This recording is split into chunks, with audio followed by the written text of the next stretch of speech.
This is our TECO dosing valve controller. As you can see, we're starting on the I/O screen where you can see the inputs, there are none right now, and the outputs, which there are none because we're not running.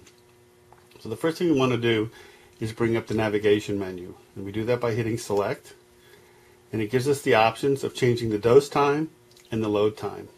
The dose time is the amount of time that the valve is open, and you can set that to 1/10 of a second. So we may set it for only a few tenths of a second if we want to feed only a few ounces to a small molding machine, or we may want to continuously load for 10 or 15 seconds if we're feeding a larger machine a longer distance away. To set that, we would just simply hit select to select the screen, highlight the digit we want to change, 0.8, hit select again, and then we can drop that down to 0.5 seconds. And that would feed us a couple ounces of material for a small machine. And if that's what we want, we select OK. Now we may also need to change the load time.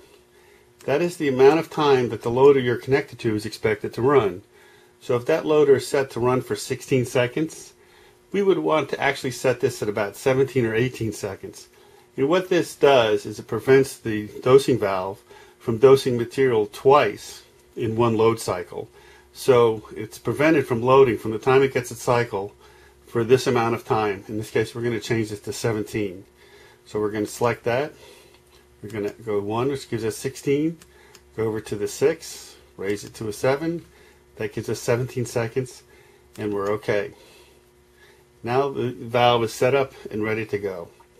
The next thing to do is to make sure that we're in the run mode. So we go back to our I/O screen, and we can see that we're actually in the stop mode, so the controller will not run. So to fix that, we want to hit escape, go down to run, so we're going to tell it to run, OK, and then we hit OK. Now you'll see stop there, but that means to tell it now you want to stop. Well, we don't. It's in the run mode, so we're going to go escape, and now you can see we're in the I/O screen and it's in the run mode. So you set your dosing time and your load time. And that's all you need to know for the normal operation of the control. But let me show you one other thing that you might find interesting. If we hit select and go to the navigation menu, we see our two set points here for the dosing time and the load time in seconds, and the software, that type of stuff. In the next screen is the signed relay screen. This controller has 4 outputs and we're only using 1.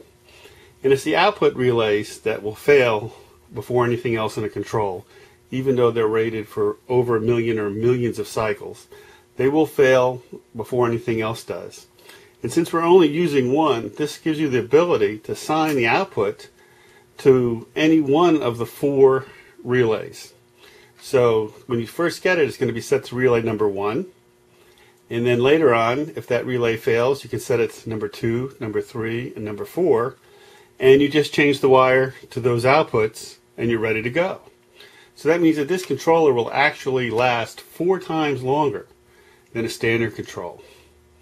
Thanks for listening to this video, and if you have any questions, please give us a call or send us an email. Our phone number is 800-918-5820.